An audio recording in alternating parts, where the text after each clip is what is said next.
Out bees for pollination. And it's nighttime, obviously, and it's raining, but by tomorrow, when the sun comes out, some of these trees will be in full bloom, so we'll be ready to go. Yeah. So Emily, an intern, and Jan, an intern, working with me. Well, welcome, you guys. Great fun, eh? Tons of fun.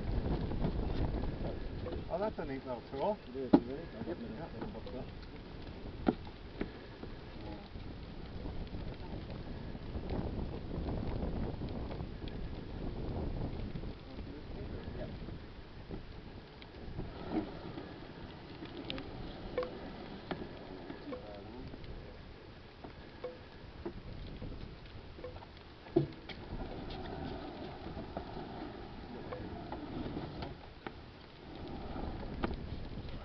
Things have been kind of slow with the